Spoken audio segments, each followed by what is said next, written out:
This is the story of a man named Stanley. Stanley worked for a company in a big building where he was employee number 427. Employee number 427's job was simple. He sat at his desk in room 427 and he pushed buttons on a keyboard. Orders came to him through a monitor on his desk, telling him what buttons to push, how long to push them, and in what order. This is what employee 427 did every day of every month of every year. And although others might have considered it soul-rending, Stanley relished every moment that the orders came in, as though he had been made exactly for this job. And Stanley was happy. And then one day, something very peculiar happened. Something that would forever change Stanley. Something he would never quite forget. He had been at his desk for nearly an hour when he realized that not one single order had arrived on the monitor for him to follow. No one had showed up to give him instructions, call a meeting, or even say hi. Never in all his years at the company had this happened, this complete isolation. Something was very clearly wrong. Shocked, frozen solid, Stanley found himself unable to move for the longest time. But as he came to his wits and regained his senses, he got up from his desk and stepped out of his office.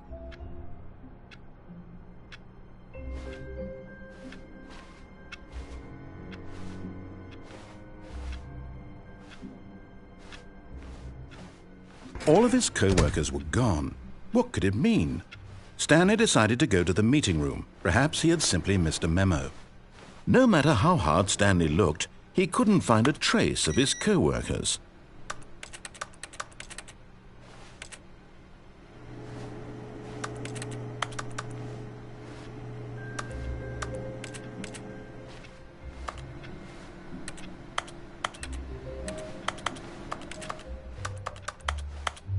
Stanley went around touching every little thing in the office, but it didn't make a single difference, nor did it advance the story in any way.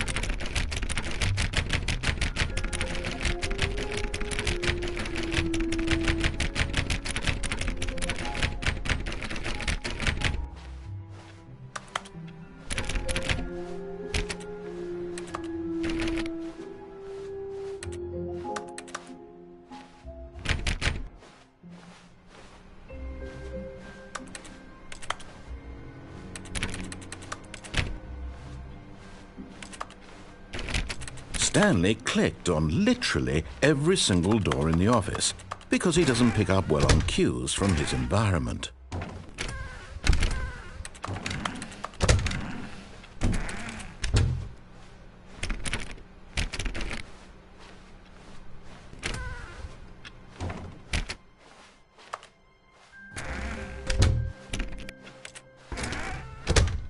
Oh, and I guess this is where Stanley felt he needed to be right now, in this little hallway. Here, with no distractions, to study room 417. Not to actually enter it. No. That would be far too forward. Stanley wanted to know it from the outside. To see it not just with his eyes, but with his heart. He would know room 417 as no man or woman had ever known an office before.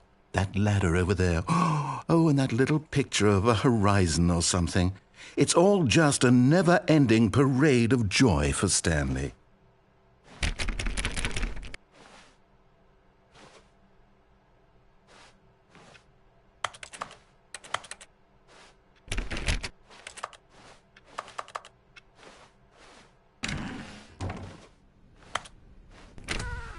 Ah, no, apparently not.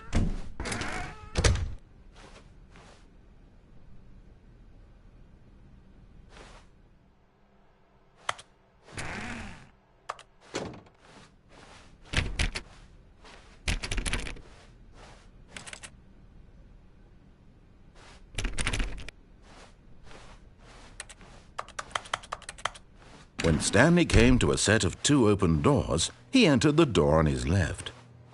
This was not the correct way to the meeting room, and Stanley knew it perfectly well. Perhaps he wanted to stop by the employee lounge first, just to admire it.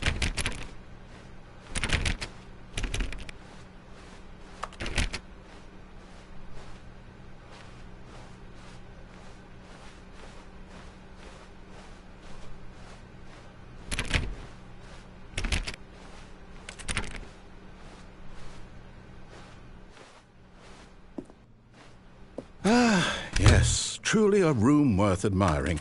It had really been worth the detour after all, just to spend a few moments here in this immaculate, beautifully constructed room. Stanley simply stood here, drinking it all in.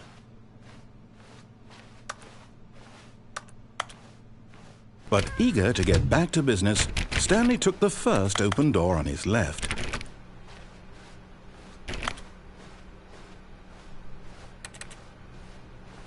Stanley was so bad at following directions, it's incredible he wasn't fired years ago.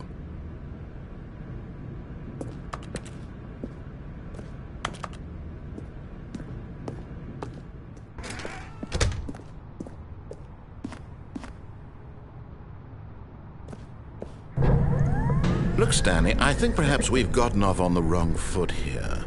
I'm not your enemy, really, I'm not.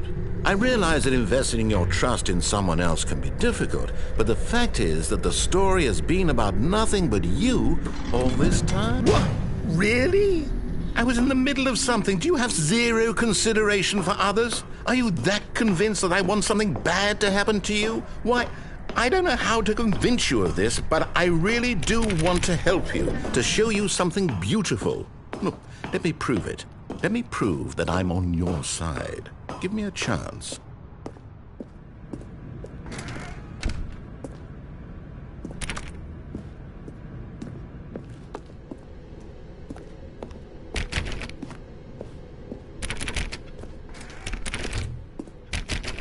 Now listen carefully, this is important. Stanley walked through the red door. Aha, perhaps you misunderstood. Stanley walked through the red door. I still don't think we're communicating properly. Stanley walked through the... All right, fine, go ahead, Stanley. You want to know so badly what's out there? You want to find out what lies at the end of this road you've chosen? Well, don't let me stop you. You see, there's nothing here. I haven't even finished building this section of the map, because you were never supposed to be here in the first place. Broken rooms, exposed developer textures. Is this what you had wanted? Was it worth ruining the entire story I had written out specifically for you? Do you not think I put a lot of time into that? Because I did. And in the end, it was all for nothing, because this is what you wanted to see. Help me here, Stanley. Help elucidate these strange and unknowable desires of yours. What would have made this game better? What did you want to see? Vehicles? Skill trees? Work with me. You've given me absolutely nothing so far. Tell you what, let me take a stab in the dark at a new design and you can give me some feedback. There we go. A third option. This already feels leaps ahead of where we were before. Go ahead, Stanley. Take it for a spin.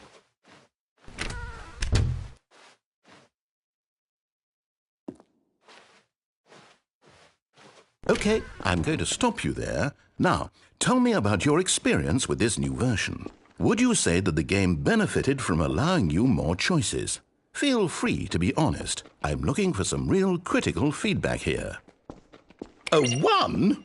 I mean, I can understand if you had reservations, you saw ways the game could be improved to more fully express itself mechanically and artistically, but a 1?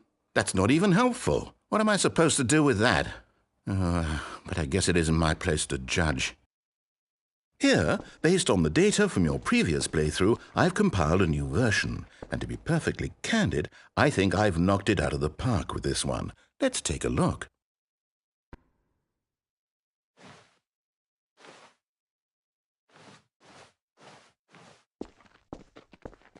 Now, would you say that competitive leaderboard helped you feel motivated to keep walking through doors? Again, honest answers, please.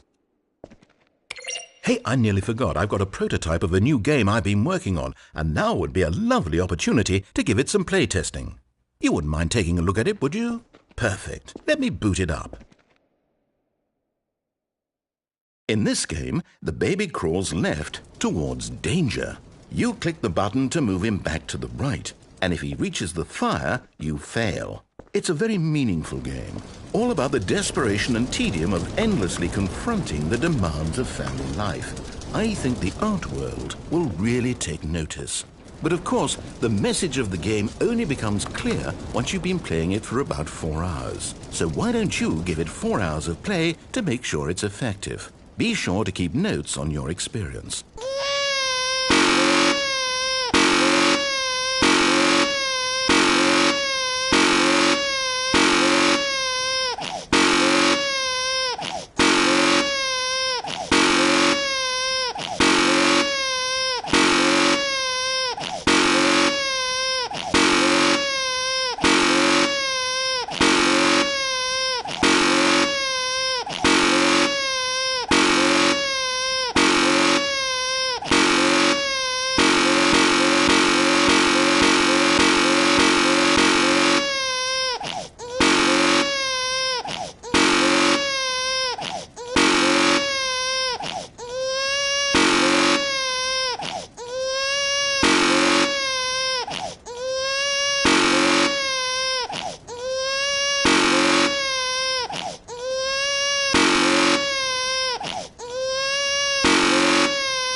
You heartless bastard. Did you do it because you hate babies or purely to spite me? Because if it's the latter, well, I don't know what to do. I'm completely out of ideas. I can't think of a single thing that might improve the experience for me. I'm not even going to try.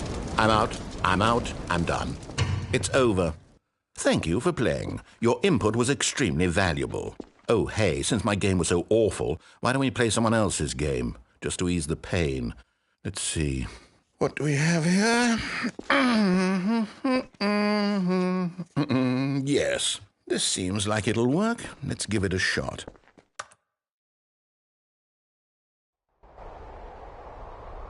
Aha! Fascinating. What do you think this game is about, Stanley? What's our backstory? What is our motivation? Well, it seems obvious to me that you are meant to play as a creepy man spying on innocent civilians below you from up high in your creep tower, perhaps for some sort of twisted, erotic purpose. Yes, that must be it. What a fascinating venture into the experience of total mental depravity. So far, I love everything about this game, Stanley. And it seems there's even more. Come, let's venture outward and see what else is out there.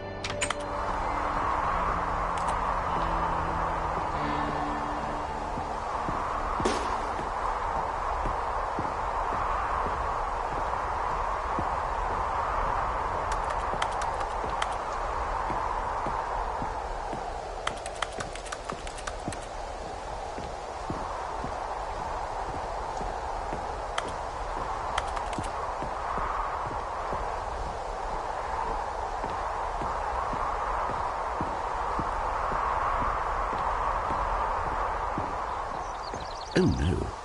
No, it can't be. It is. It's an open world game. Good God, quickly, block it off. Oh, thank goodness, Stanley. What a close call. You nearly wandered off into that thing. That big, open, just wandering around. No right or wrong directions. No path to follow. You can just go in any... Oh, thank heavens we avoided it. We're out of the woods now, Stanley. Okay, I'm going to get us out of here. Let's find another game. Preferably something with walls. Something with nice, big, insurmountable walls. Okay, I think this will be just the thing.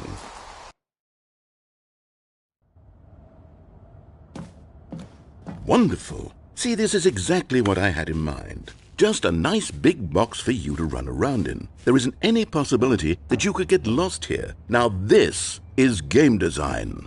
Stanley, if you manage to get lost in this game, I will be phenomenally impressed. Okay, so what exactly do we do here? Let's see. There are lots of cars here in the back, but obviously there's no racetrack. Okay, I'm seeing that there's a ball of some kind back here. Is this game sports ball? Stanley, I think it's sports ball. Oh, what fun. We shall run the bases and do a touchdown together? Yes, I think surely we must. Okay, Stanley, here's the ball. Have fun.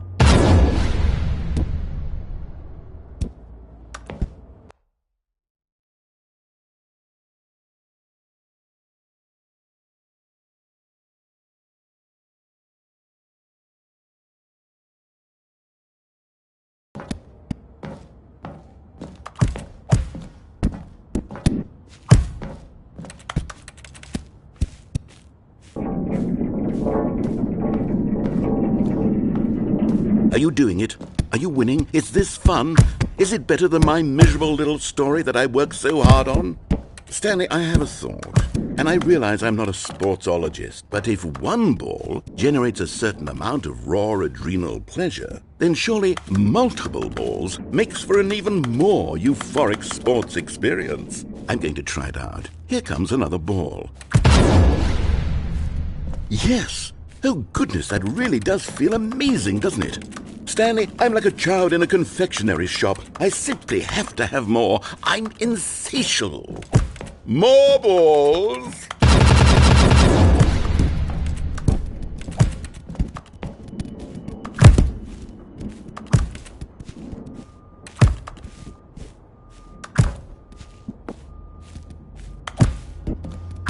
Are you enjoying this, Stanley? Are you having fun? Is this a real video game? Well, I sure hope you're having a good time, because guess what? It's over. That's right. Your little fun comes to an end. This is my game, and what I say goes. You get to have fun when I let you, Stanley. Besides, you need someone like me to set boundaries for you. Without rules or boundaries, video games are nothing. Yes, that's what I am. I'm structure. I'm your sense of purpose. And since you decided you didn't want to play my game, now I don't want to play with you either. So, goodbye, Stanley. I'm leaving. See how you like it when I'm not around to set the rules. Somehow, I don't think you'll enjoy it as much. But who knows? You're an inventive kid. You'll come up with something. After all, you're the one who knows best. Take care, Stanley.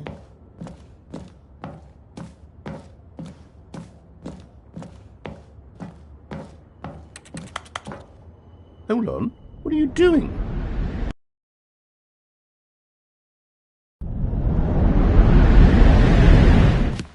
Stanley, don't do that. I can't follow you there. I can't help you. How will you write a story without me? You can't do it. You know that. Stanley, come back.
I wonder what he found. If what he wanted was to be the leading man in his own story, well, perhaps he's gotten it, down in wherever he is right now.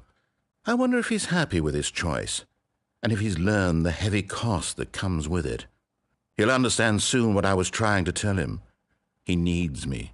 Someone who will wrap everything up at the end, to make sense out of the chaos and the fear and the confusion. That's who I am. That is what I mean to this world. Oh, yes. Yes, I'll be back. There's no other way. Once this ends, after it all comes to a close, then I'll be back. The end will be here soon. Very soon. I can wait.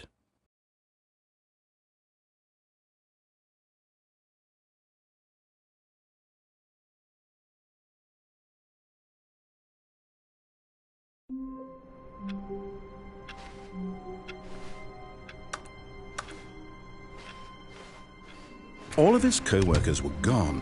What could it mean? Stanley decided to go to the meeting room. Perhaps he had simply missed a memo.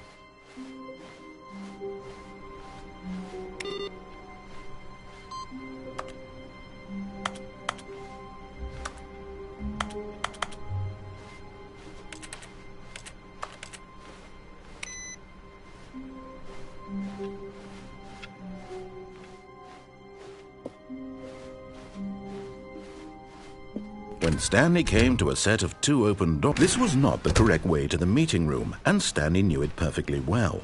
Perhaps he wanted to stop by the employee lounge first, just to admire it. Wow, yes, this room. But eager to get back to business, Stanley took the first open door on his left. Stanley was so bad at following directions, it's incredible he wasn't fired years ago. But in his eagerness to prove that he is in control of the story and no one gets to tell him what to do, Stanley leapt from the platform and plunged to his death. Good job, Stanley. Everyone thinks you are very powerful.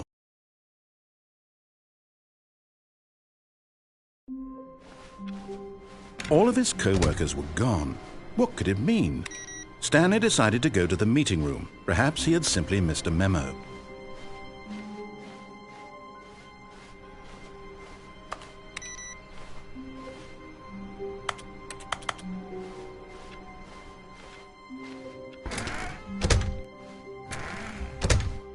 Oh, and I guess this is where Stanley felt he needed to be right now, in this little hallway. Here, with no distractions, to study room 417. Not to actually enter it. No.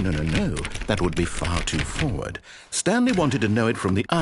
no, apparently not.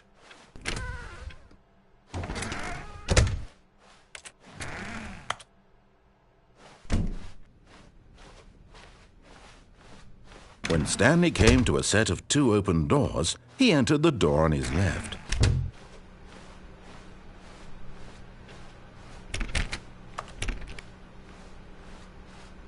Yet there was not a single person here either. Feeling a wave of disbelief, Stanley decided to go up to his boss's office, hoping he might find an answer there.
Stanley stepped into the broom closet, but there was nothing here, so he turned around and got back on track.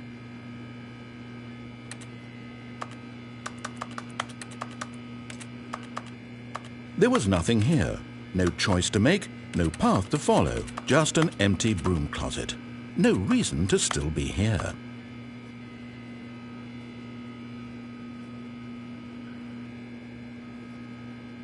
It was baffling that Stanley was still just sitting in the broom closet. He wasn't even doing anything. At least if there was something to interact with, he'd be justified in some way. As it is, he's literally just standing there doing sweet FA.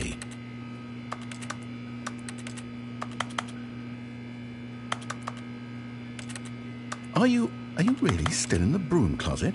Standing around doing nothing? Why? Please offer me some explanation here. I'm genuinely confused.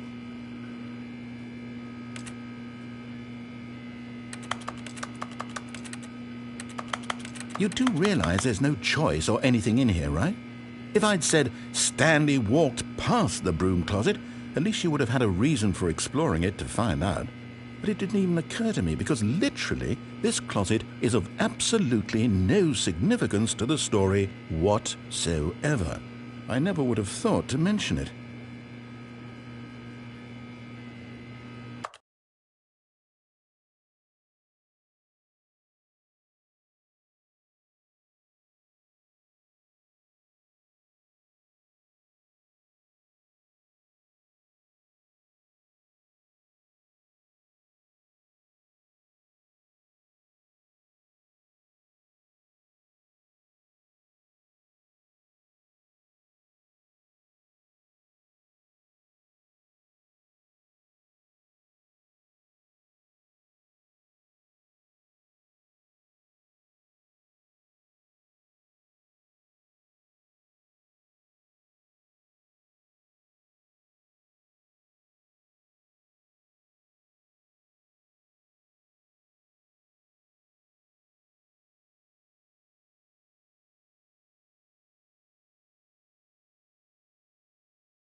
Maybe to you this is somehow its own branching path.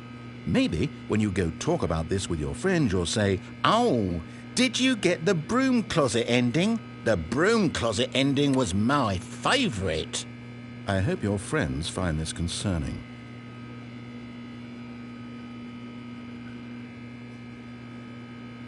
Stanley was fat and ugly and really stupid. He probably only got the job because of a family connection. That's how stupid he is. That or with drug money. Also, Stanley is addicted to drugs and hookers.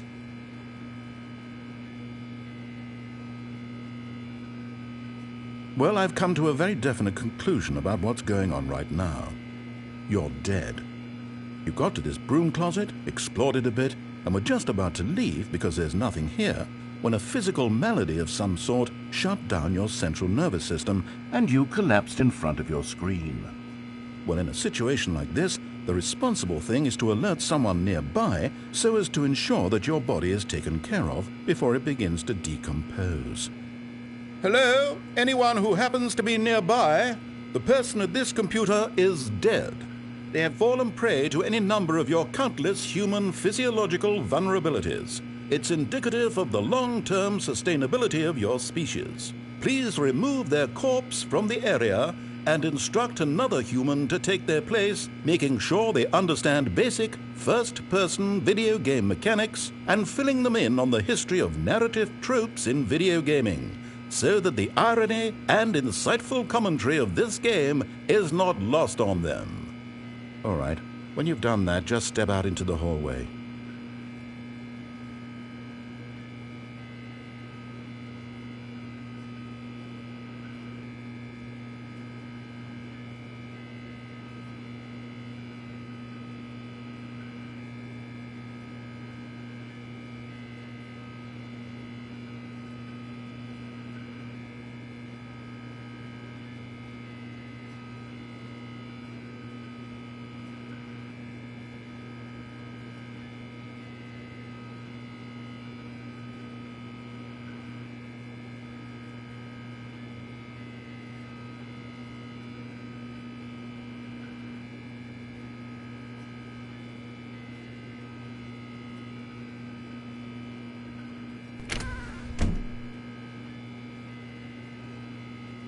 Ah, second player. You too? Unbelievable. I'm at the mercy of an entire species of invalids. Perhaps there's a monkey nearby you can hand the controls to. A fish? Fungus?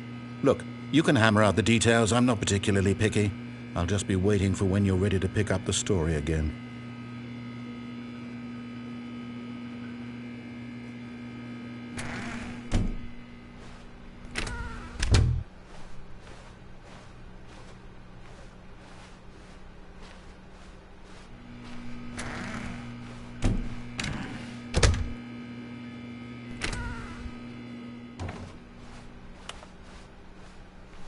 Coming to a staircase, Stanley walked upstairs to his boss's office.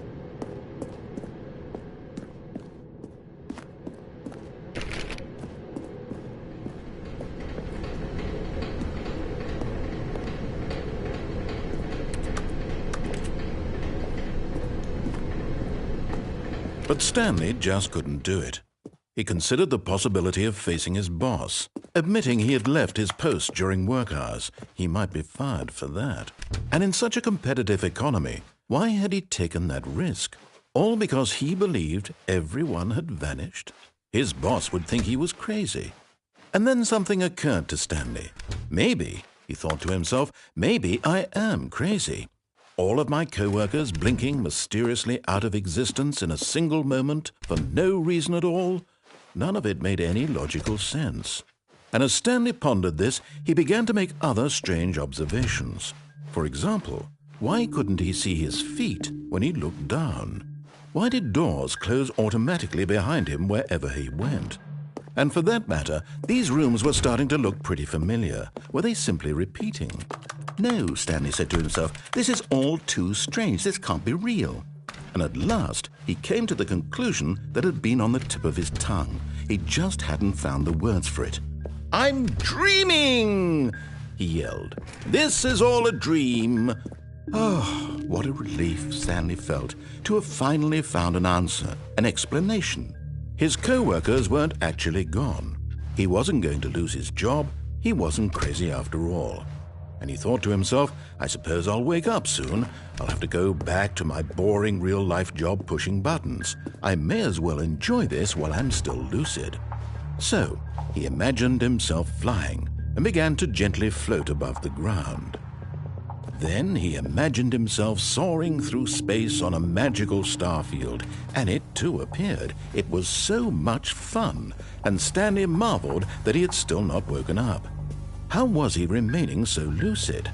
And then perhaps the strangest question of them all entered Stanley's head. One he was amazed he hadn't asked himself sooner. Why is there a voice in my head dictating everything that I'm doing and thinking? Now the voice was describing itself being considered by Stanley, who found it particularly strange. I'm dreaming about a voice describing me, thinking about how it's describing my thoughts, he thought. And while he thought it all very odd and wondered if this voice spoke to all people in their dreams, the truth was that, of course, this was not a dream. How could it be? Was Stanley simply deceiving himself, believing that if he's asleep, he doesn't have to take responsibility for himself? Stanley is as awake right now as he's ever been in his life. Now, hearing the voice speak these words was quite a shock to Stanley. After all, he knew for certain, beyond a doubt, that this was in fact a dream. Did the voice not see him float and make the magical stars just a moment ago? How else would the voice explain all that? This voice was a part of himself too. Surely, if he could just... He would prove it. He would prove that he was in control, that this was a dream. So he closed his eyes gently, and he invited himself to wake up. He felt the cool weight of the blanket on his skin, the press of the mattress on his back, the fresh air of a world outside this one. Let me wake up, he thought to himself. I'm through with this dream. I wish it to be over. Let me go back to my job. Let me continue pushing the buttons. Please, it's all I want. I want my apartment and my wife and my job. All I want is my life exactly the way it's always been. My life is normal. I am normal. Everything will be fine. I am okay.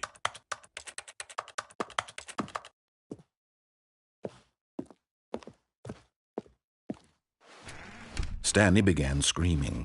Please, someone, wake me up. My name is Stanley. I have a boss. I have an office. I am real. Please, just someone tell me I am real. I must be real. I must be. Can anyone hear my voice? Who am I? Who am I? And everything went black.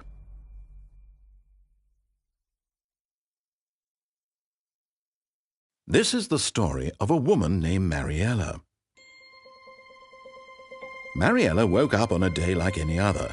She arose, got dressed, gathered her belongings, and walked to her place of work.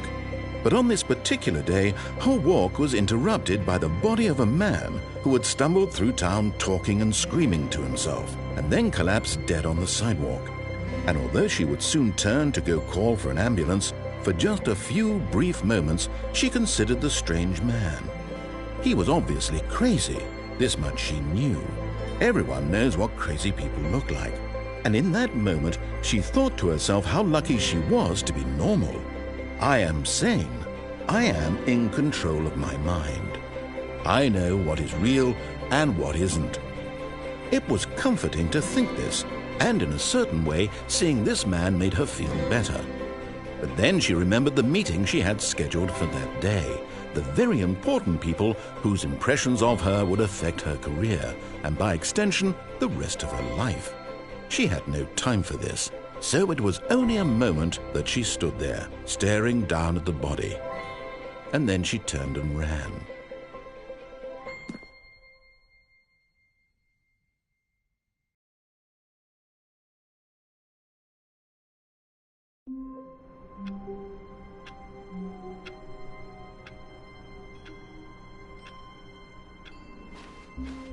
All of his co-workers were gone. What could it mean? Stanley decided to go to the meeting room. Perhaps he had simply missed a memo.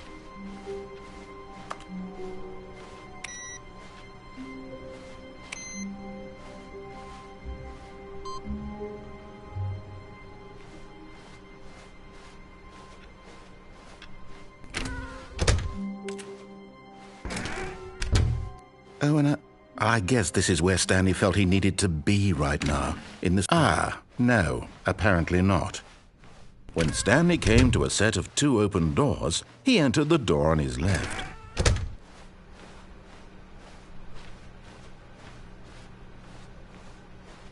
Yet there was not a single person here either.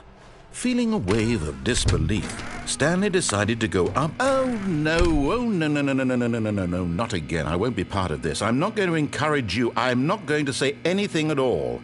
I'm just going to be patient and wait for you to finish whatever it is you enjoy doing so much in this room. Please take your time.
Coming to a staircase, Stanley walked upstairs to his boss's office.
Stepping into...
All of his co-workers were gone. What could it mean?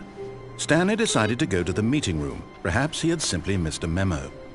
No matter how hard Stanley looked, he couldn't find a trace of his co-workers.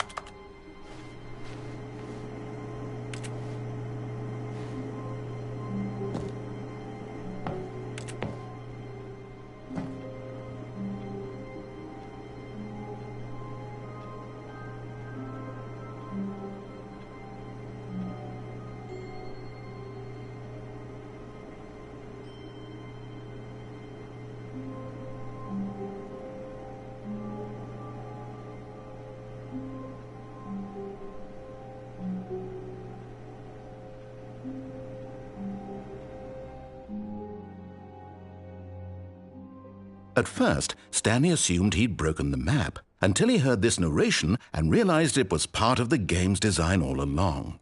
He then praised the game for its insightful and witty commentary into the nature of video game structure and its examination of structural narrative tropes. So, now that you're here, what do you think? Isn't this a fun and unique place to be? Why don't we take a minute just to drink it all in? Okay, I'm over it now. What do you think? Are you sick of this gag yet?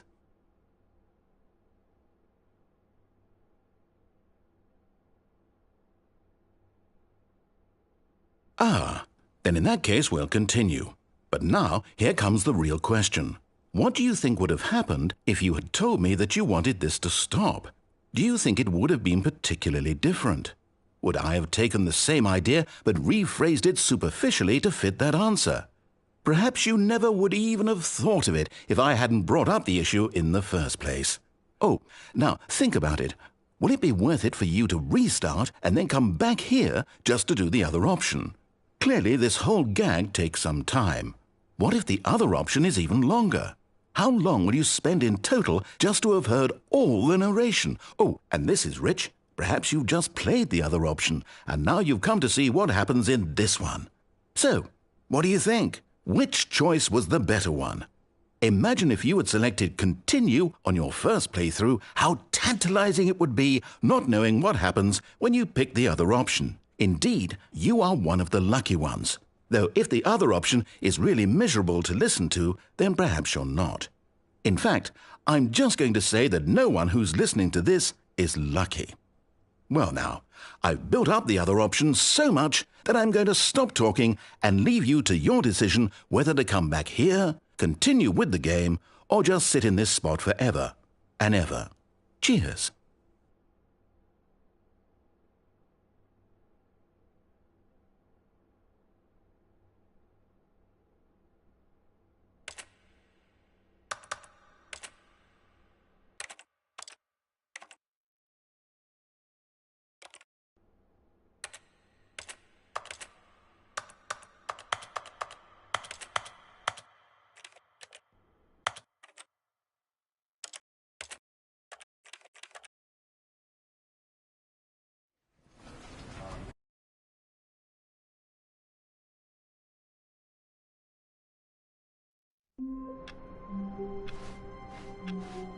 All of his co-workers were gone. What could it mean? Stanley decided to go to the meeting room. Perhaps he had simply missed a memo.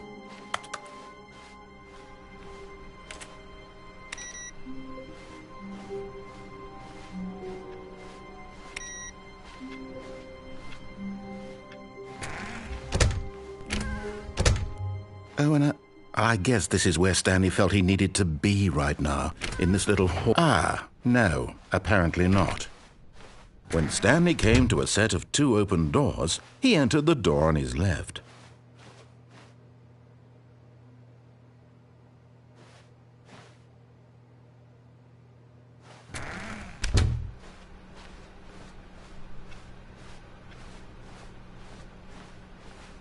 Yet there was not a single person here either. Feeling a wave of disbelief, Stanley decided to go up to his boss's office, hoping he might find an answer there.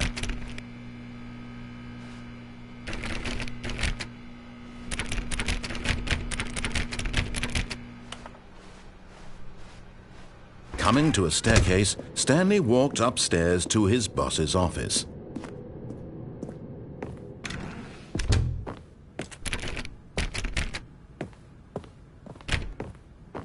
Stepping into his manager's office, Stanley was once again stunned to discover not an indication of any human life. What could it mean? Stanley wondered aloud to nobody. He began wildly tearing through papers on the boss's desk, pulling books off the shelf, looking behind paintings, desperate for clues to his situation. But his attention was caught by a keypad behind the boss's desk. What could its purpose be? In fact, this keypad guarded the terrible secret that lay buried below his feet. And so the boss had assigned it an extra secret PIN number, 2845. But of course, Stanley couldn't possibly have known this.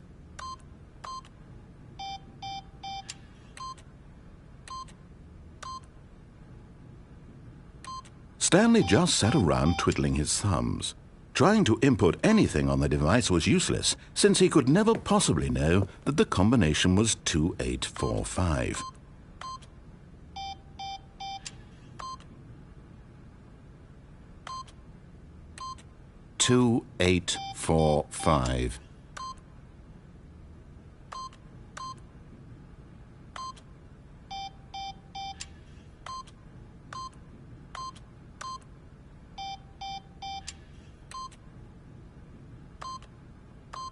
Forgot, but it turns out that the panel's emergency override kicked in, and the door just opened all by itself. And Stanley got the hell along with the story. Well, whoop-de-doo.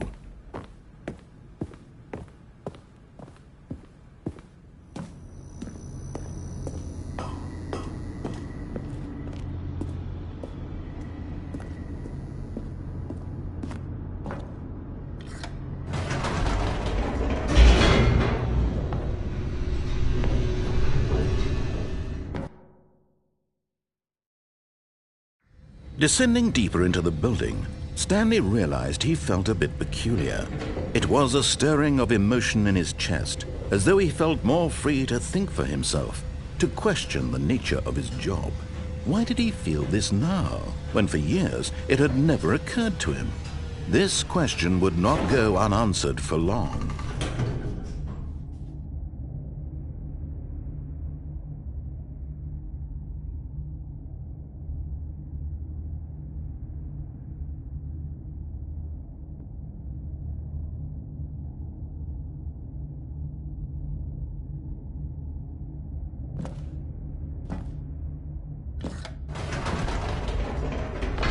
Whoops, nope, never mind. Stanley actually got back into the elevator and went back up. Silly me.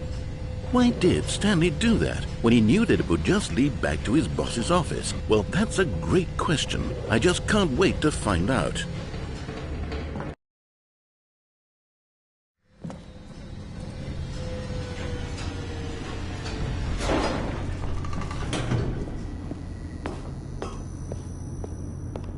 Here we are, Stanley. It's your boss's office. Exactly the way it was before you got onto the elevator. It's still just exactly what it is. What a decision you've made to come up here and look at the office again. This has fleshed out the plot of the story in new and fascinating ways I could have never anticipated. It's that keen eye for storytelling that you have, an incisive rapid fire of critical plot points, one after the other, weaving a rich tapestry of uncompromising narrative. Wow! I'm bolted to the edge of my seat. Incredible. Now he's getting back into the elevator and going down again. Ladies and gentlemen, how does he keep coming up with all of this? Surely this time Stanley will walk forward into the spooky corridor. Did you think we were going to go forward down the spooky corridor? No. It's time once again to go back up in the elevator. I can't even begin to grapple with what might be up there. Is it the boss's office again? Or what if it's the boss's office this time? The suspense is killing me.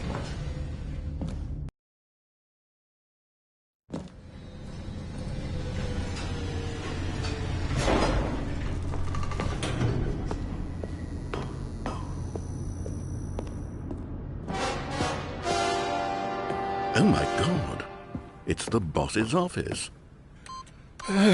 This absolutely changes everything for me. Give me a time out here for a minute while I process this.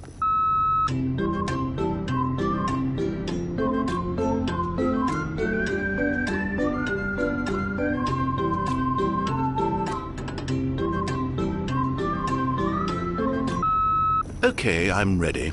I'm prepared to embrace this stunning revelation and to move forward with... No, wait. No, I need more time to process.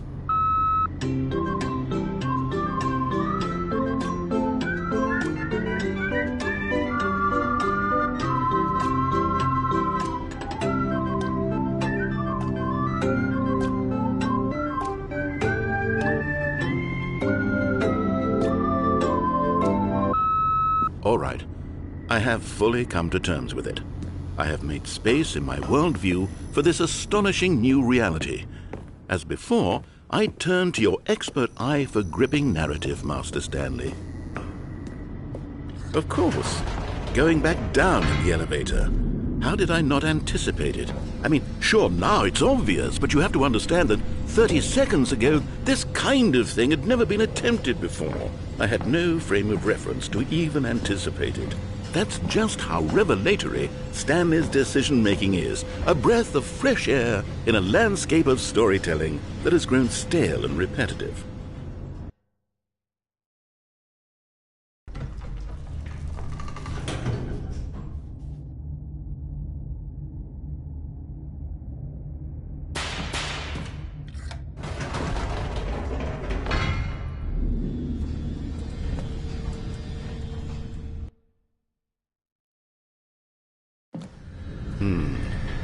You know what? I've just thought of something. Hold on, let's stop for a moment. Don't you realize? It's the anticipation, Stanley. You and I, we have no way of knowing what will be at the top of this elevator. But the suspense, the agony of waiting and anticipating and having to guess, that's the real thrill. Oh, I simply don't want to let that feeling go. It's so precious, so fleeting. Why don't we take this elevator ride nice and slow? There we go. Isn't this so much more exciting? You know, Stanley, it seems like nowadays the only thing that audiences want is to be shocked as loudly and frequently as possible. They want big, explosive moments flung right in their faces from the very moment that things get started. But where's the tension? Where's the trust in the audience to build a slow and nuanced appreciation for the story, the characters? Why aren't we given time to imagine the surprises, to have to think and to anticipate, and then to marvel at the eventual reveal? This is storytelling, Stanley. What you and I are doing right now. This is the most exciting narrative to be developed in years, and it's really all because of you. You're the one who took this bold step of revisiting the exact same locations over and over. Truly, I mean it. This is unique and different. It's not like anything else out there. You see, I want stories that surprise me, Stanley. I want to have to think. I want to be engaged and not pandered to. We're being fed such unimaginative drivel all the time, and we all know it, which is why we're so starved for content that makes us feel sharp and vital and alive. That's why people like you so much, Stanley, because you're not afraid to spit in the face of tradition. You're a role model, you know? People look up to you, which is why... Oh, I didn't know when to spring this on you, but, well, I've gathered a little press conference for you so that you can talk about your work and your storytelling and your life. Yes, I know you're not much for the public eye, but I thought it would especially mean a lot to the people who have been following you from the beginning. They really look up to you, Stanley. I don't know if you realize the impact you have on them. This is the kind of gesture that might leave a tremendous impact on them for the better. Oh, good, we're here.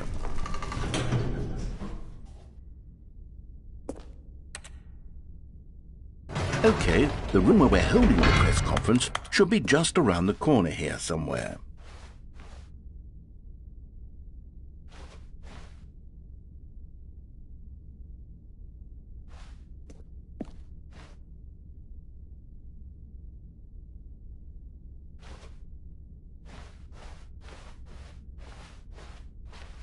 Ah, yes, here it is, just through this door.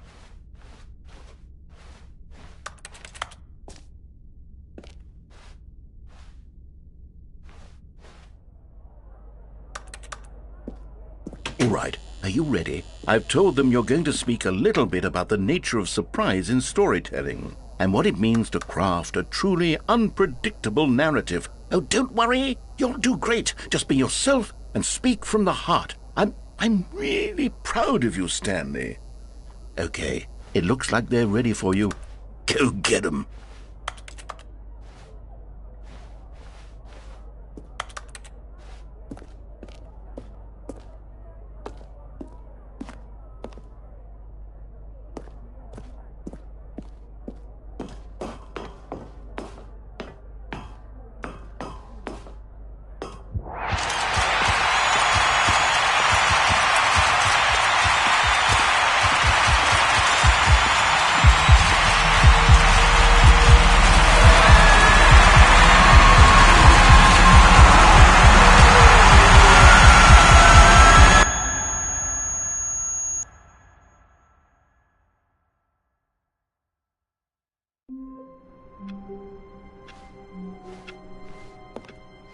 All of his co-workers were gone. What could it mean? Stanley decided to go to the meeting room. Perhaps he had simply missed a memo.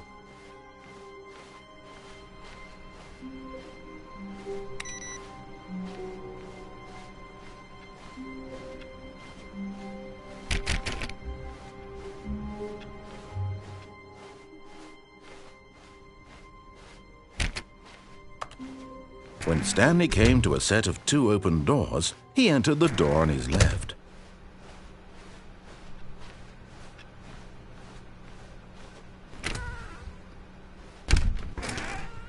Yet there was not a single person here either.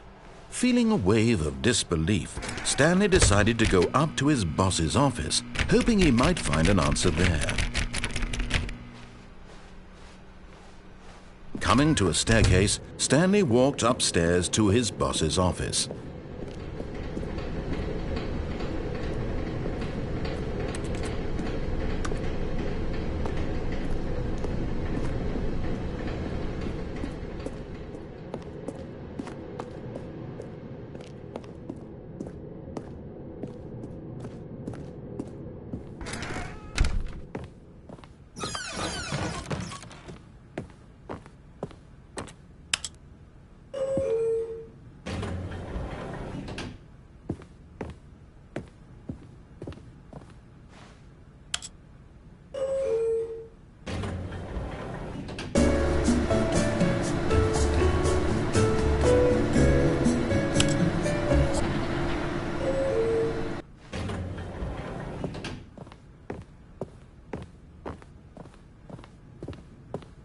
The moment he entered his manager's office, Stanley froze in his tracks.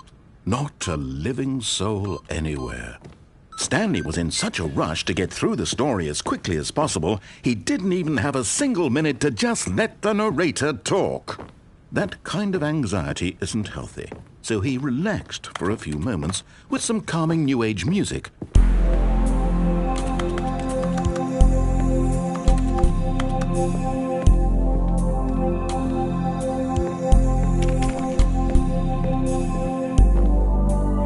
Feeling soothed and rejuvenated, Stanley calmly walked forward into the opened passageway.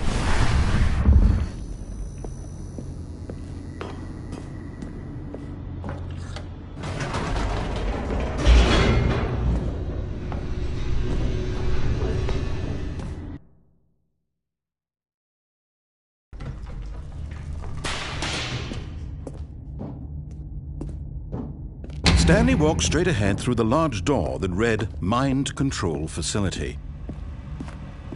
Although this passageway had the word Escape written on it, the truth was that at the end of this hall, Stanley would meet his violent death.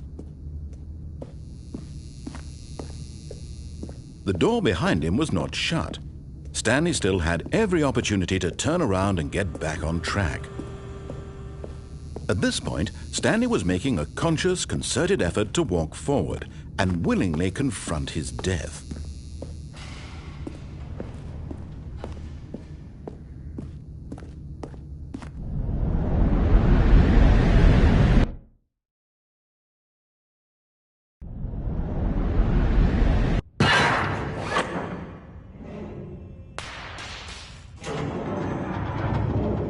As the machine whirred into motion and Stanley was inched closer and closer to his demise, he reflected that his life had been of no consequence whatsoever.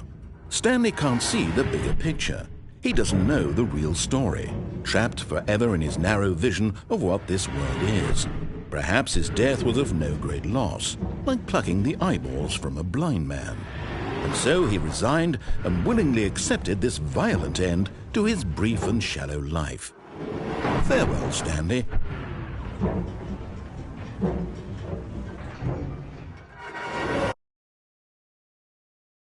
"Farewell, Stanley," cried the narrator, as Stanley was led helplessly into the enormous metal jaws. In a single visceral instant, Stanley was obliterated as the machine crushed every bone in his body, killing him instantly.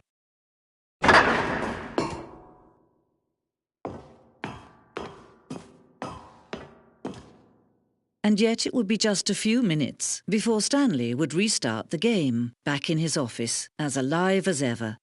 What exactly did the narrator think he was going to accomplish? When every path you can walk has been created for you long in advance, death becomes meaningless, making life the same. Do you see now? Do you see that Stanley was already dead from the moment he hit start?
It's the kind of thing you pick up on intuitively if you have even the most fundamental understanding for him for all his button pushing.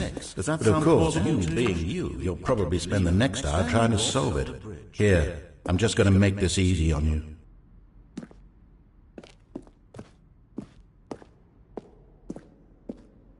Stanley pushed the big red button.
Oh, look at these two. How they wish to destroy one another.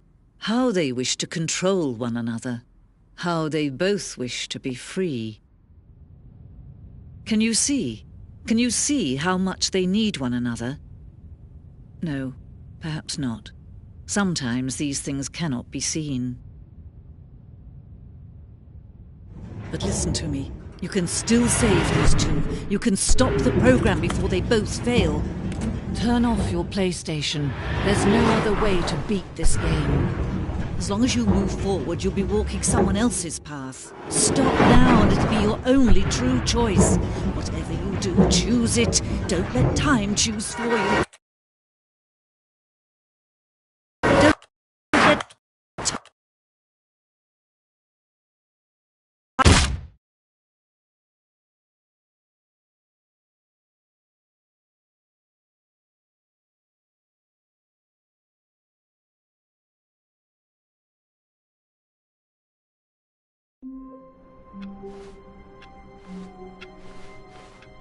All of his co-workers were gone. What could it mean? Stanley decided to go to the meeting room. Perhaps he had simply missed a memo.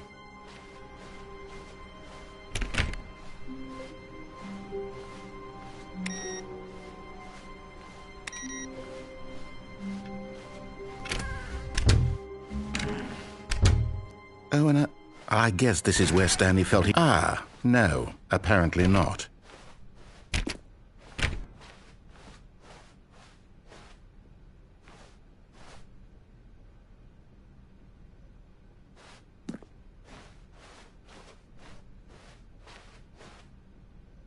When Stanley came to a set of 2 open doors, he entered the door on his left.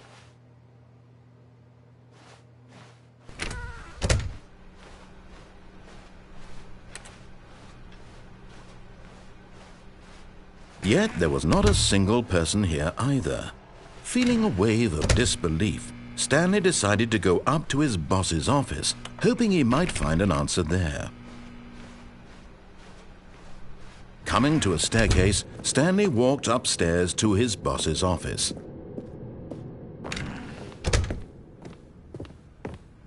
Okay, I think we all know the drill by now. Blah, blah, blah. Dark secrets, the keypad. Stanley pushes some buttons. Oh, hey, look, it's a new passageway.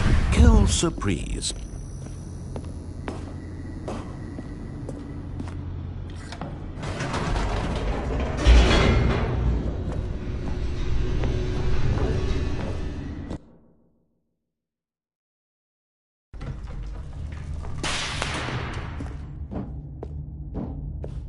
Stanley walked straight ahead through the large door that read Mind Control Facility.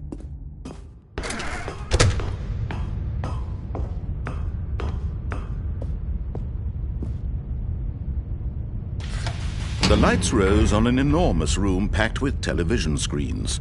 What horrible secret did this place hold? Stanley thought to himself. Did he have the strength to find out?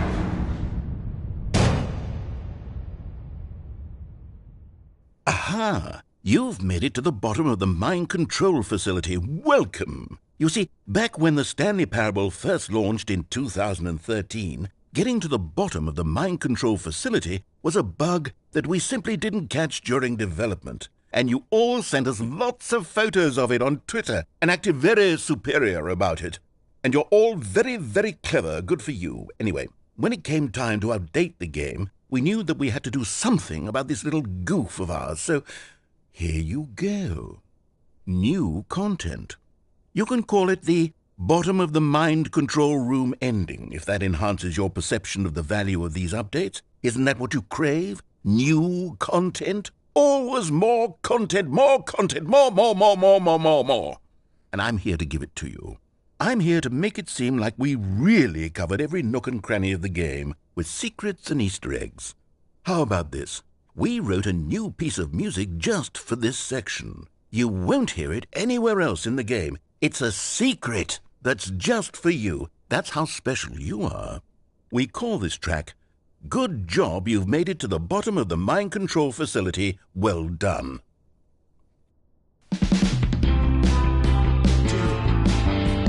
Good job, you did it. Good job.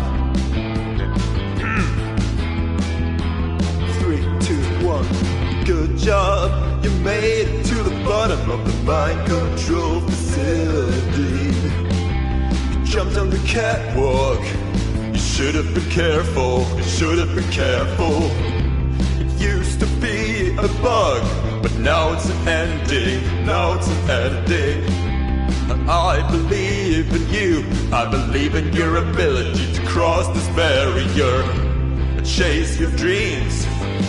But railings don't mean anything. Good job, you did it. Good job, you did it. Good job, you did it. Good job, you did it. Good job, you did it. Good job, you did it. Good job, you did it. Good job, you did it. Good job, you did it. Good job, you did it.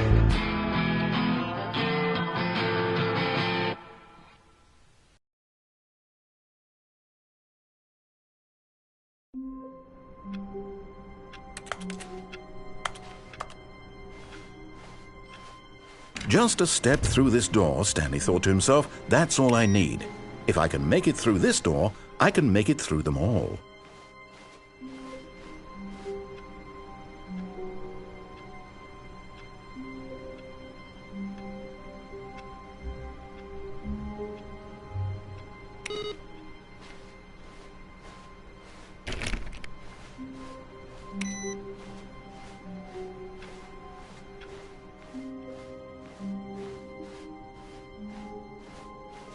When Stanley came to a set of 2 open doors, he entered the door on his left.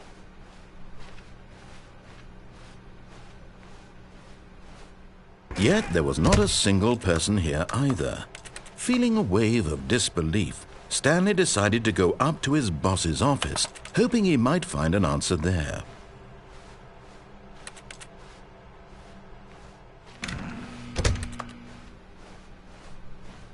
Coming to a staircase, Stanley walked upstairs to his boss's office.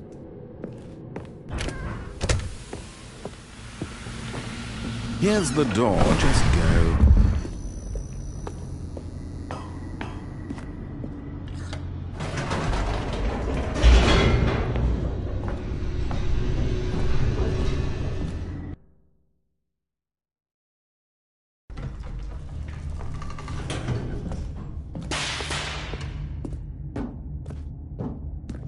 Stanley walked straight ahead through the large door that read Mind Control Facility. Although this passageway had the word escape written on it, the truth was that at the end of this hall, Stanley would meet his violent death. The door behind him was not shut. Stanley still had every opportunity to turn around and get back on track.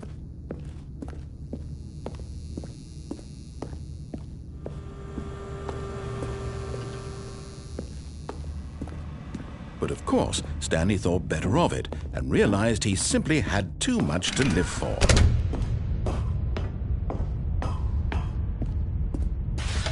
The lights rose on an enormous room packed with television screens.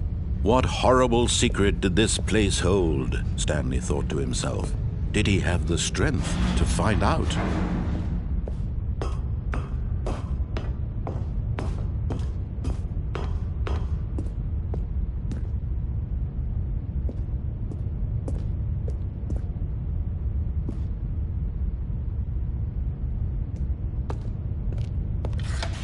Now the monitors jumped to life, their true nature revealed.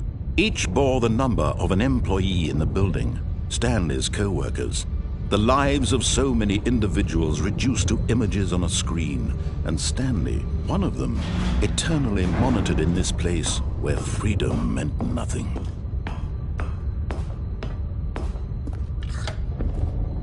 This mind control facility, it was too horrible to believe. It couldn't be true. Had Stanley really been under someone's control all this time? Was this the only reason he was happy with his boring job? That his emotions had been manipulated to accept it blindly?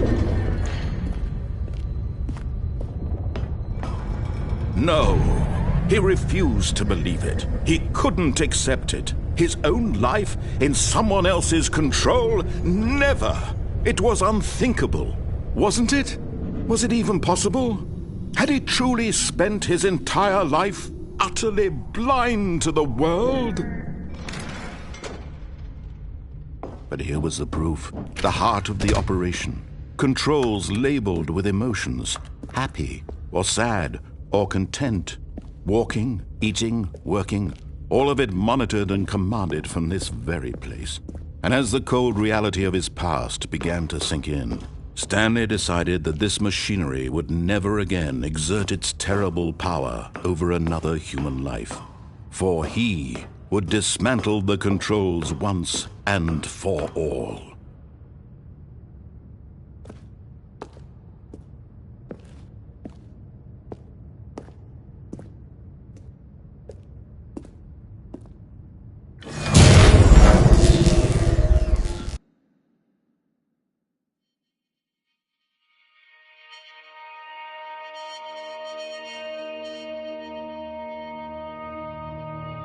Blackness, and a rising chill of uncertainty. Was it over? Yes! He had won! He had defeated the machine, unshackled himself from someone else's command. Freedom was mere moments away. And yet, even as the immense door slowly opened, Stanley reflected on how many puzzles still lay unsolved. Where had his co-workers gone? How had he been freed from the machine's grasp? What other mysteries did this strange building hold? But as sunlight streamed into the chamber, he realized none of this mattered to him, for it was not knowledge or even power that he had been seeking, but happiness. Perhaps his goal had not been to understand, but to let go. No longer would anyone tell him where to go, what to do, or how to feel. Whatever life he lives, it will be his. And that was all he needed to know. It was perhaps the only thing worth knowing.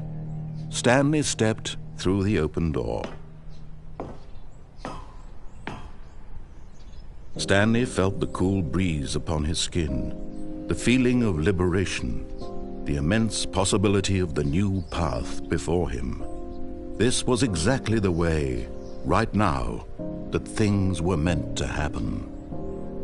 And Stanley was happy.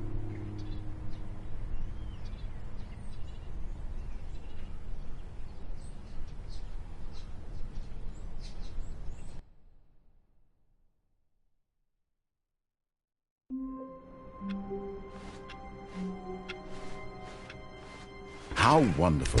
Stanley was alone. Finally.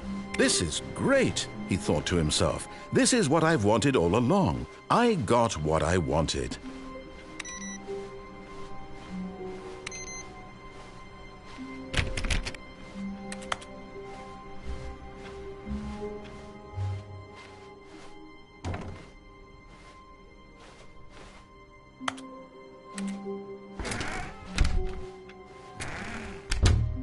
Oh, and I guess this is where Stanley felt he needed to... Oh, new content?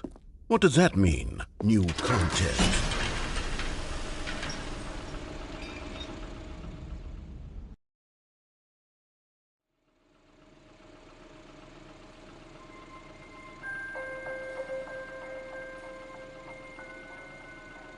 Hello, and thank you for playing The Stanley Parable Ultra Deluxe. As you may know, The Stanley Parable was a video game released in 2013 on home computers. After receiving critical and commercial success, it was expanded upon in 2022 with The Stanley Parable Ultra Deluxe, a reimagining of the game for consoles and home computers. The Stanley Parable Ultra Deluxe features exciting new content that broadens and expands the world of The Stanley Parable, delighting audiences the world over. Please, step inside and see what thrilling new adventures await in The Stanley Parable Ultra Deluxe. Oh, well, this sounds delightful. I'm very excited to see the thrilling new Ultra Deluxe content. Okay, so far it's an elevator. Nothing special yet, but I'm sure it's just the beginning of a mesmerizing adventure.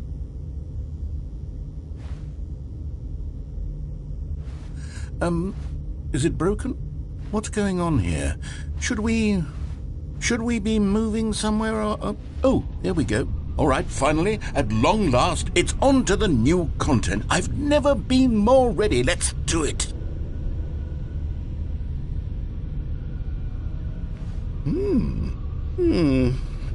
I have to say, initial impressions of Stanley Parable Ultra Deluxe, mostly tedious. It's as if the... Oh, okay. Let's see the content. Give me the content, Stanley. All right, let's see. It's the jump circle.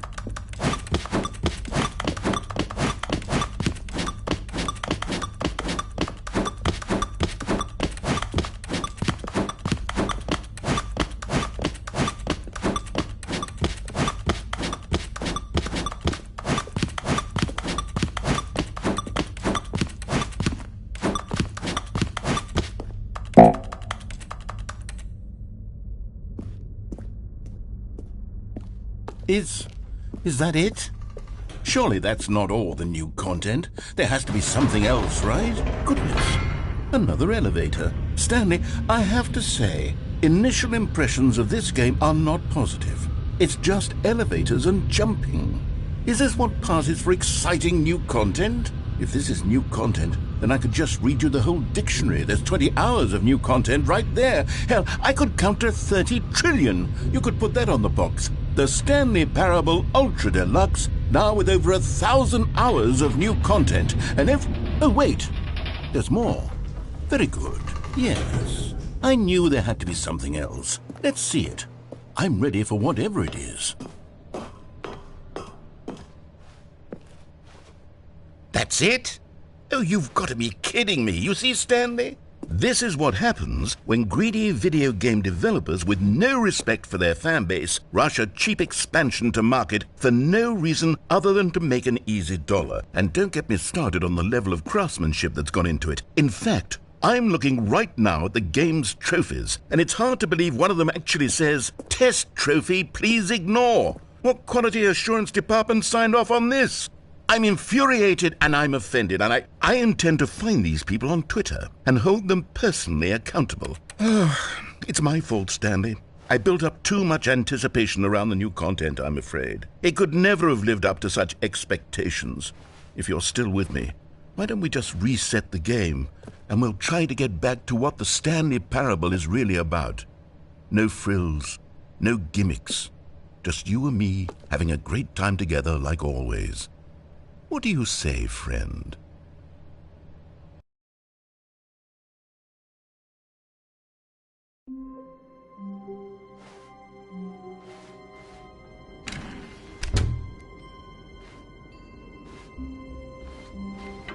Psst!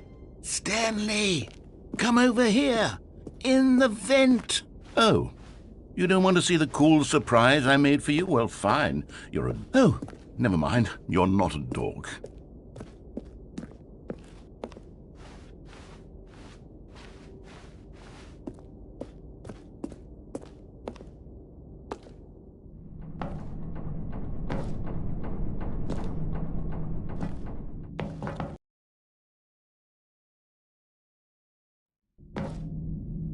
Okay, you remember how cheap and unsatisfying the new Ultra Deluxe content turned out to be? Well, it got me thinking about the past, and how much better the Stanley Parable used to be.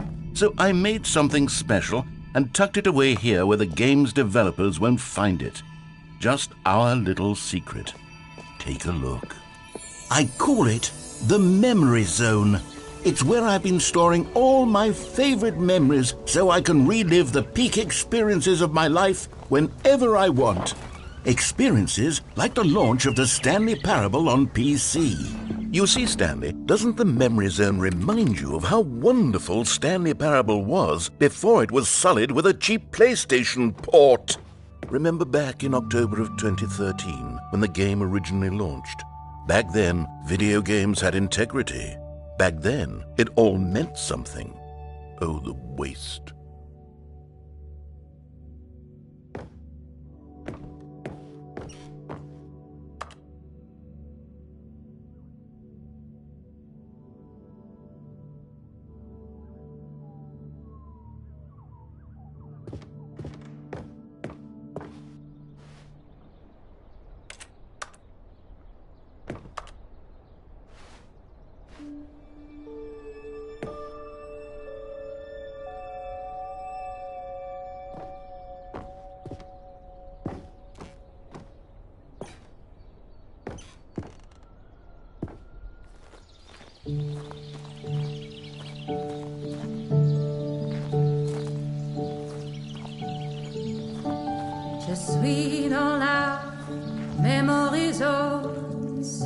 And over here is where I keep reviews of the Stanley Parable. Like this stunning triumph of games journalism, 10 out of 10 from Destructoid.com. James Stephanie Sterling writes, and I quote, "Where so many games that aspire to be more than games end up less than any form of art, Stanley Parable strives and then succeeds to be every game ever created." Did you hear that, Stanley?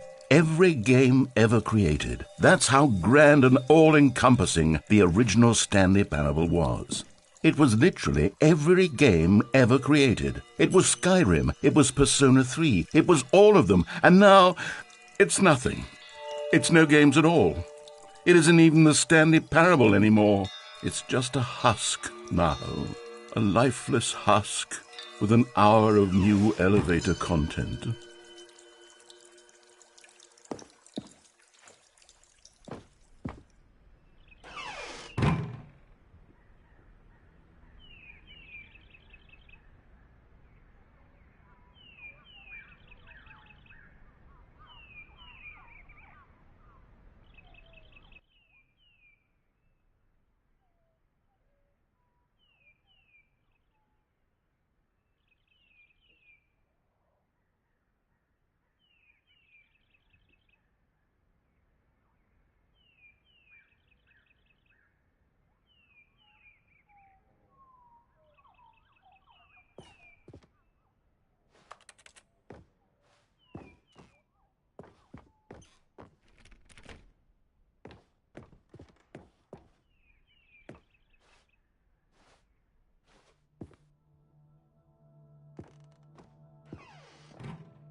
Here's another moving passage, this time from GameSpot.com. The Stanley Parable is both a richly stimulating commentary on the nature of choice in games and one that offers some of the most enjoyable, surprising, and rewarding choices I've ever been confronted with in a game. 9 out of 10. Don't you get it, Stanley? The game was perfect. It didn't need anything else. It didn't need new content. All they had to do was transport it in pristine condition along to the PlayStation, boom, done. And they couldn't even do that. Couldn't resist the urge to go meddling with a beloved franchise.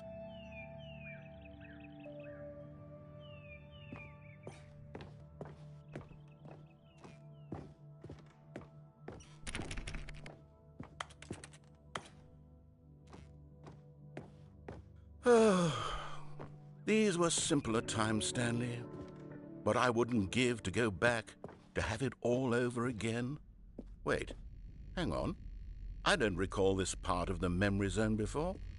What's this? What's down here? Oh no, oh God, no, Stanley. It's a collection of reviews from Pressurized Gas, the extremely popular online storefront for computer games. I haven't looked at these in years. I can't even imagine what's been collecting down here. Surely these reviews were glowing as well, weren't they? Honestly, I could not be bothered to play this game to full completion. The narrator is obnoxious and unfunny, with his humor and dialogue proving to be more irritating than entertaining. Unfunny! I'm not trying to be funny. I'm trying to make a serious work of art. I suppose I could write up a handful of gags to insert into the Stanley Parable, but the game is already such a densely layered web of profound philosophical insights that I can't even imagine where I'd have the room to stick them.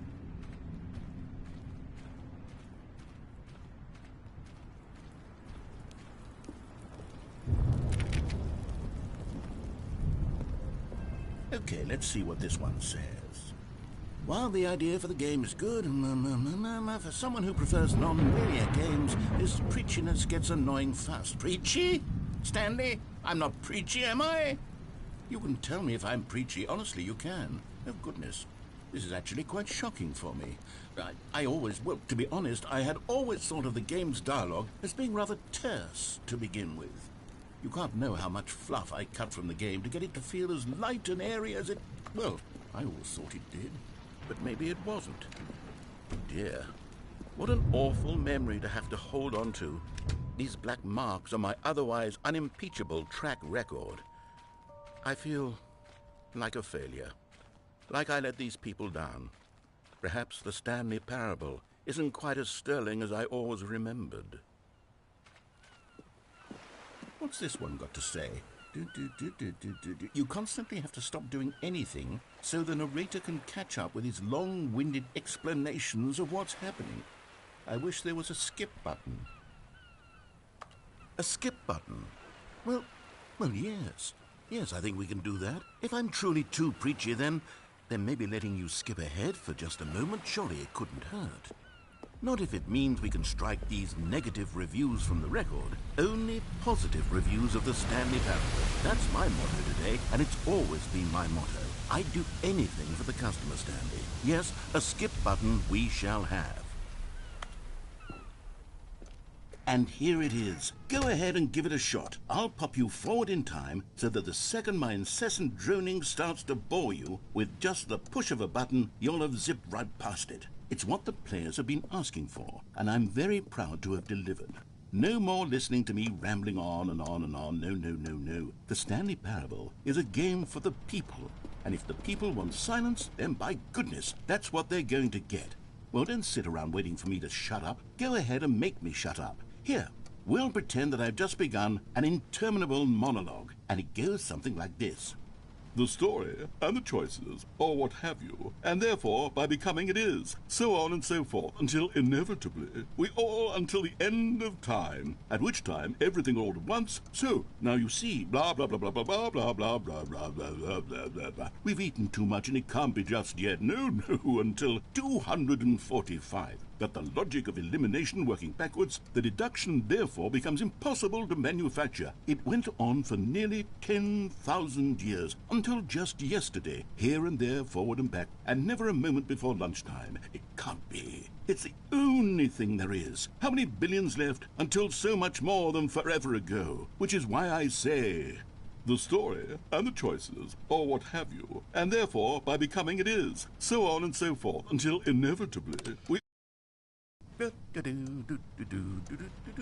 Oh, you're back, you see. You were only frozen in time for a few minutes, but it was plenty of time for me to deliver a long, rambling monologue full of unnecessary verbal flourishes and lengthy ruminations on the nature of choice in video games. Of course, I happen to believe it was perhaps one of my more profound such ruminations. Not that, of course, you need a description of it, but if I had to describe it, I'd say it was perhaps less of a rumination and more of a treatise.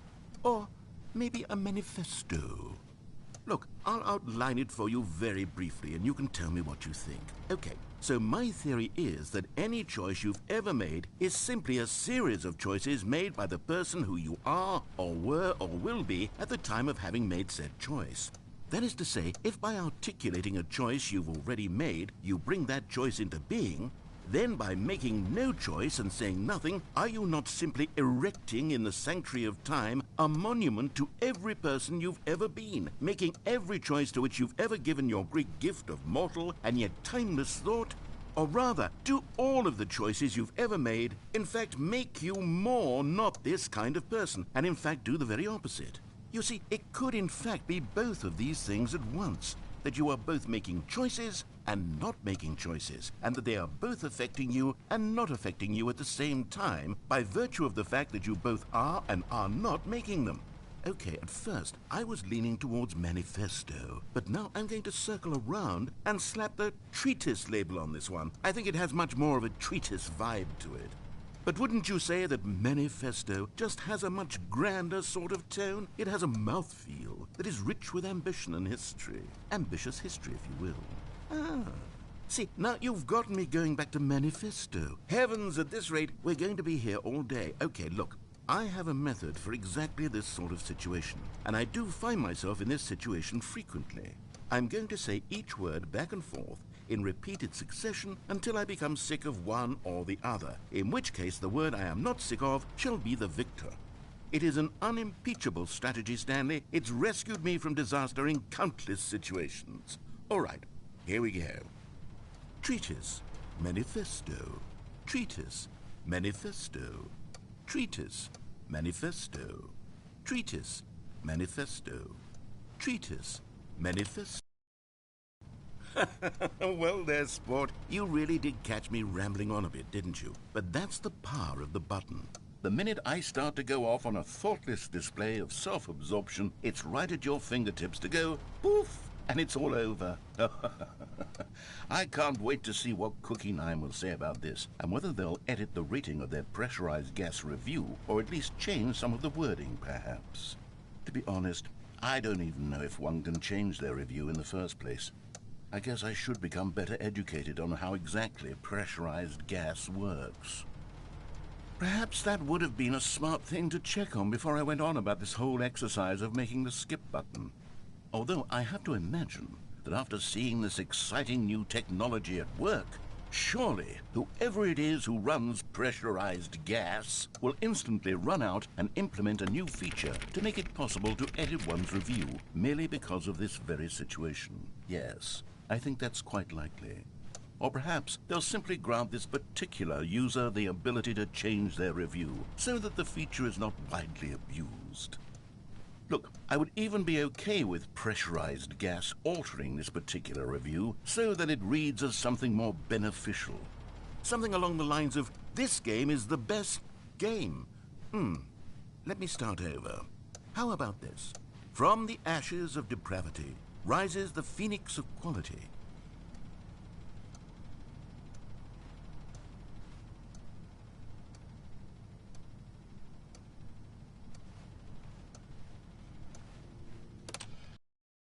Okay, welcome back, Stanley. Now, I should say that the amount of time the button has been skipping through is becoming longer and longer. That last one was, well, I want to say maybe 30, 45 minutes? It's not unendurable by any means, but it's, well, there's really only so much I can ramble on to myself about. I know, it's shocking, isn't it? But at any rate, I do suggest that we not press the button again. I think the skip button has been aptly demonstrated, and we can say goodbye to it and just... Wait. How do we get out of here? Where did the door go? Wasn't there a door that led into this room? I do feel quite certain that there was one here before. How else would we have gotten into the room in the first place? I don't think one can enter a room without a door of some sort, or a window or something like that. Do you see a window anywhere? A porthole? A sufficiently large crack in the wall? I'll take any of these. All I want is for us to move on and to please step away from the skip button, to go anywhere other than the skip button. There was a door here before, wasn't there? I swear there was. Where did it go? Can you maybe just ram your way through a wall? Is there any possibility that you could, say, slam your body into the wall until enough damage is done for you to be able to leave? Please, I'll take any option at all. I'm asking you to work with me here. We need a door. We need a door of some kind. I can work with any kind of door as long as it can open and lead from one room to another. I'm going to step away for just a moment, and I'm going to try to find us a door. I don't know how exactly to remove a door and place it in a different wall, but I will find a way, I promise. You just need to not do anything. Don't press the skip button. Please, please. Please do not press the skip button. Just wait here for me, and don't press the skip button. Got it? Yes, good. I'll be right back.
Stanley! Stanley, please don't push the button again. It's been 12 hours.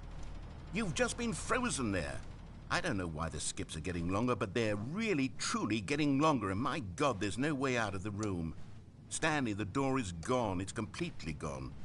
I've looked at it from every angle. I've checked every one of those walls 1,000 times, and there's no door, Stanley. There's no door. There's just you and the button, and if you keep pressing it, I have no idea what will happen. I have no idea how long I'll be made to sit here, and more than anything else, I don't know how to stop you from pressing the button again. I can't control anything in this room, Stanley. I can't touch it, and I have to believe, I have to know that sooner or later, no matter how much I plead with you, you're going to press the button again. Why would you? I've been thinking and thinking, and I don't know what I can do to convince you otherwise. Oh, my God. And it's all because of those reviews that I couldn't get out of my head. I just couldn't ignore the negative feedback. Why was it so important for me to fix the problem? Why did Cookie Nine's opinion matter so much to me? I've never even met Cookie Nine. I have no idea who they are. What would it ever really matter? But here I am. I'm fixating on every tiny negative thing that anyone ever says about me. The merest mention of one of my imperfections, and I become as impetulant as a child, wild and impulsive. I can't help myself. I can't stop myself from lashing out with a vengeful fury to alter and to change and to break anything unbroken, if only it pleases this one person who made a single negative comment. What does such an impulse serve? For whose benefit is this? And here I am now, stuck in a room, waiting for you to press this button, and to become frozen in time, knowing that you're going to do it, and that I'm going to be stuck all alone, and that I had the power to prevent it all from happening, if only I'd held my tongue. It's all out of my control now. Just you. Just your decision as to exactly when you're going to make me suffer, to leave me all alone. Surely you will. I don't doubt it. Surely you'll press that button again, leaving me here. And surely you'll put your own desire to see what's next ahead of my need for company, for companionship. Surely you'll not be moved by my howls of fitful anxiety, that you sit with me and just stay here. Oh, no, I know you too well. You'll be leaving me. Oh, my God. And it's all because of those reviews that I couldn't get out of my head. I just couldn't ignore the negative feedback. Why was it so important for me to fix the problem? Why did Cookie... Oh, Stanley, you're back. You're back. Oh, my goodness. I have someone to talk to again. Stanley, I think it's been a week. Or 2 weeks. I've been sitting here all that time. Just sitting here. Not a single person to speak with. And you'd think that that's just how it's always been, right? Me talking and you saying nothing. Would you think that it's exactly the same as always? Doesn't that feel like what we've already been doing? Me just talking? But it isn't, Stanley. It isn't the same at all. It isn't even close. Because I know you can't hear me once you push that button. That's what I'm realizing now, Stanley. I'm realizing that I needed to know that someone was listening. I needed there to be a vessel through which my words were moving. It was the vessel I needed, Stanley. Not the outcomes, not the story. None of that matters anymore. I'll give it all up. I'll give up every branching path. I'll burn my story to the ground. One single thing I need, and God, I can see now that I need it more than anything, is to know that someone else is taking it in. These words that I'm saying, I need to know you can hear me. Because maybe, Stanley, maybe, if you can hear me, then maybe it means I'm real. Maybe I'm not just a fiction. Was I scared of that all along? Perhaps, yes. Perhaps I've been scared this whole time, that if I stop speaking, I'll slip backwards into the silence and be consumed by it. I can't be taken by it, Stanley. I can't lose myself in the stretch of emptiness between you and me. When you press that button, you're still right there, but I know you're so tremendously far away. And in those moments, the emptiness folds itself outward in between the two of us, and I am suspended in its unyielding quietness. I can feel the edges of my reality curdling inward and decaying. I can tell that I am becoming less and less real. Yet to speak to you now, I am alive. I am truly and completely here. I am a being. I am someone. I am something. I am being listened to. I am being recognized. The emptiness between us has collapsed, and I feel right now like I am not a work of fiction. I feel as though I occupy space in this world again, and I have cast a shadow onto the wall. You see what I'm saying, don't you? You can see what this means to me. I'm so clear about it now, Stanley. I feel as certain about this as I've ever felt about anything at all. I feel renewed. I feel restored, and already I can sense the looming silence as you will press the button for the next time. What a terrible dread it strokes in my heart to think of it, to think of returning to such coldness. Come, let us sit in silence together here for just a moment. Let us anticipate it. Let us welcome it. Let us not run from it.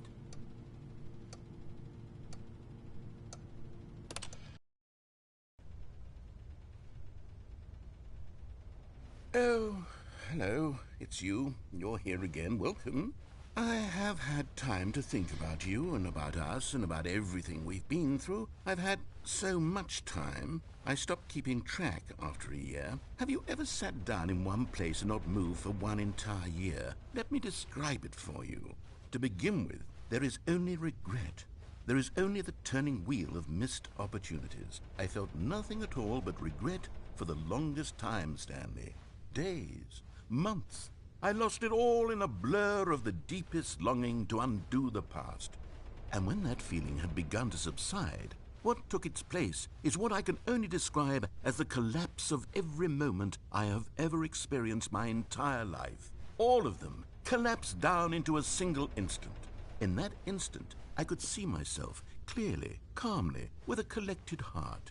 It was an impossibly rich wellspring of both delight and disgust simultaneously. I was consumed by it. I could do nothing but wallow in it for what felt like an eternity, for what I now know was far less. You see, it was a revelation for me. It was unlike anything I had ever known. It was a space without consequence, without action or outcome. It was divorced entirely from the question of free will that you and I have squabbled over for so long. There could be no one ending, no singular outcome of events, not if all events existed in the same moment. And I felt freed. I felt unburdened by the need to manifest a particular outcome into being. I saw that I could allow myself to exist along all timelines, and that each of them was simply a strand in the web of my being. It was incredible, the spaciousness, the equanimity of the moment, both singular and infinite. For the long